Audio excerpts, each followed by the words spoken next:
membahas tentang sistem reproduksi pada wanita. Pada sistem reproduksi wanita ini, kita akan membahas tentang genitalia.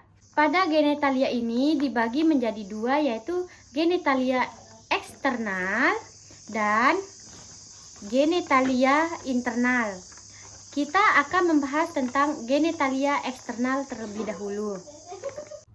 Pada genitalia eksternal ini memiliki beberapa bagian, yaitu ada mons pubis, ada labia mayora, ada labia minora, ada uretra, ada klitoris, ada hymen atau selaput darah, ada vagina, dan ada anus.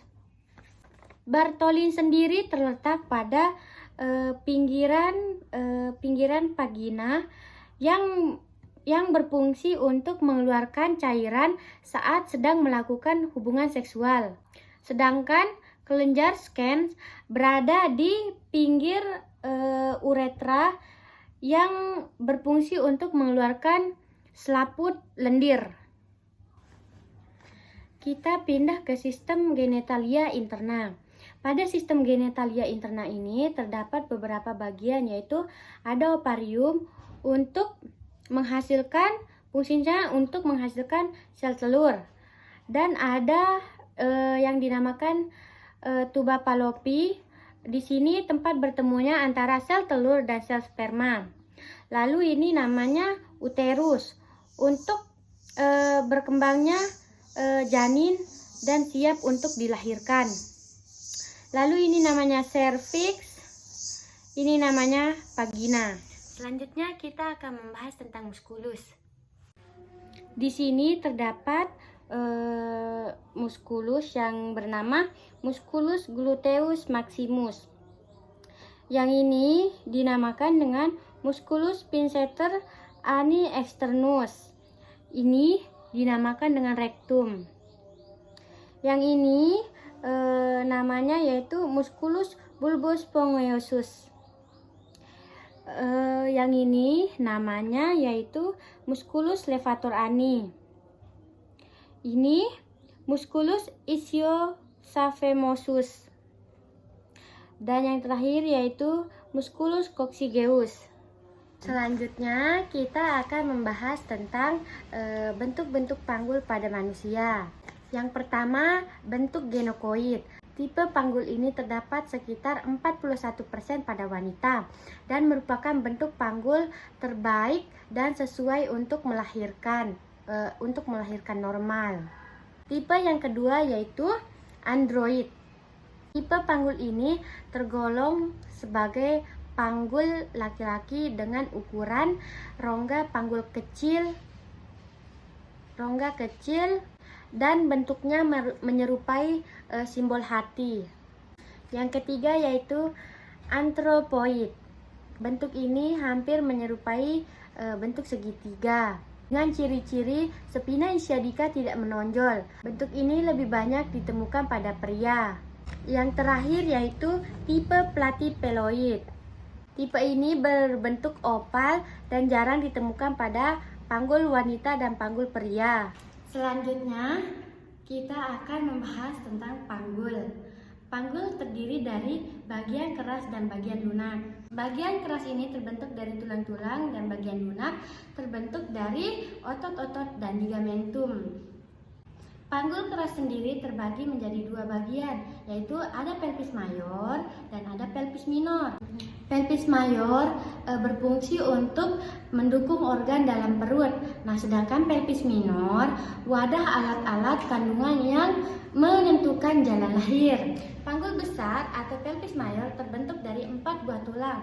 Ada 2 tulang koksai atau os koksai, 1 os sacrum dan 1 os coccygeus.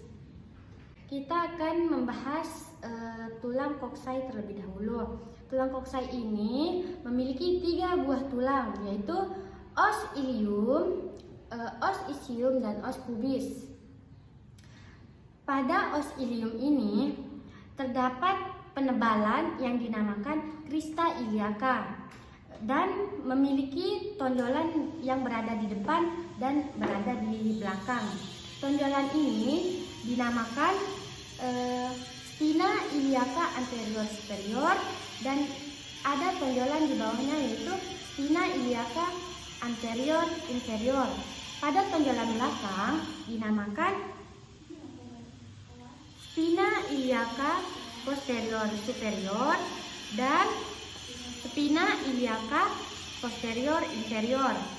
Di bawah spina iliaca posterior inferior ini terdapat sebuah cekungan yang dinamakan dengan incisura ischiadica major. Kita pindah ke os ischium. Pada os ischium ini terdapat di bagian bawah atau disebut dengan tulang duduk kita. Pada bagian belakang terdapat sebuah tonjolan yang dinamakan spina ischiadica atau spina ischiadicum. Spina ischiadicum ini merupakan pemisah antara incisura ischiadica major dan incisura ischiadica minor. Selanjutnya kita akan membahas tentang os pubis. Os pubis ini terdapat pada bagian depan acetabulum. Tulang ini memiliki pembatas yaitu foramen obturatum, yaitu lubang pada tulang yang menghubungkan antara os pubis dengan os ilium, yaitu ramus superior ossis pubis. Sedangkan yang menghubungkan antara os pubis dengan os ischium yaitu ramus inferior ossis pubis. Ramus inferior ossis pubis kiri dan kanan di sini dinamakan dengan arcus pubis yang menghubungkan antara tangkai kemaluan dextra dan sinistra yaitu symphysis pubis. Selanjutnya kita akan membahas tentang os sacrum. Os sacrum berbentuk segitiga melebar ke atas, runcing ke bawah. Os sacrum ini terdiri dari 5 ruas tulang yang bersatu. Kita bisa menghitungnya dari lubang ini. 1, 2, 3, 4, 5. Tonjolan ini disebut dengan crista sacralis. Tonjolan tulang os sacrum disebut dengan promontorium. Kita akan membahas tentang os coccygeus. Coccygeus ini terdiri dari 3-5 ruas tulang yang bersatu atau bersenyawa. Tulang ini bisa terdorong 1-2 cm ke belakang saat melahirkan. Selanjutnya kita akan membahas tentang persendian atau articulatio. Di sini yang menghubungkan antara os sacrum dengan os ilium yaitu articulatio sacroiliaca, dan yang menghubungkan antara os sacrum dengan os coccygeus yaitu articulatio sacrococcygeus, dan yang terakhir yaitu yang menghubungkan antara tungkai kemaluan yang kiri dan kanan yaitu symphysis pubis. Selanjutnya kita akan membahas tentang ligamen-ligamen. Di antara os ilium dan tulang lumbal ini ada ligamen yang dinamakan dengan ligamen iliolumbale. Ini dinamakan dengan ligamentum sacroiliaca. Selanjutnya di sini ligamennya dinamakan dengan ligamen inguinale. Ligamen inguinale. Selanjutnya kita ke bagian belakang. Pada bagian belakang ini terdapat ligamentum yang dinamakan dengan ligamentum sacrotumbale. Ini dinamakan dengan ligamentum sacrotumbale, dan sedangkan yang ini dinamakan dengan ligamentum sacrospinale. Selanjutnya di sini ada ligamentum yang dinamakan dengan ligamentum pubicum.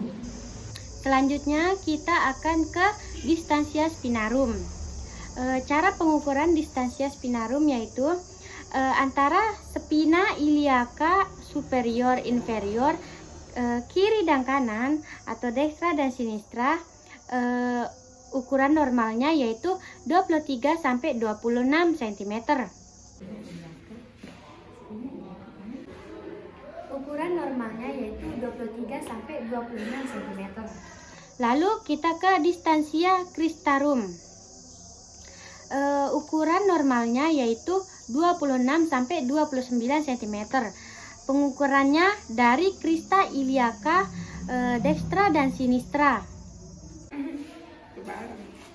Ukuran normalnya yaitu 26 sampai 29 cm. Selanjutnya kita ke pengukuran conjugata externa. Ujung symphysis pubis ke ujung processus spinosus ruas tulang lumbal kelima. Ukuran normalnya yaitu 18 sampai 20 cm.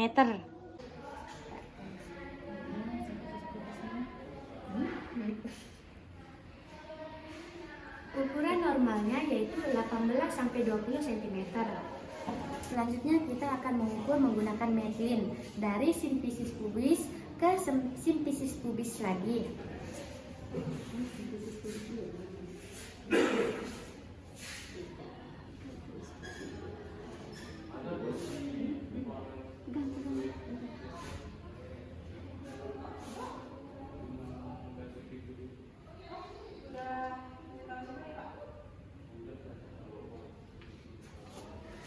Ukuran normalnya yaitu 80 sampai 90 cm.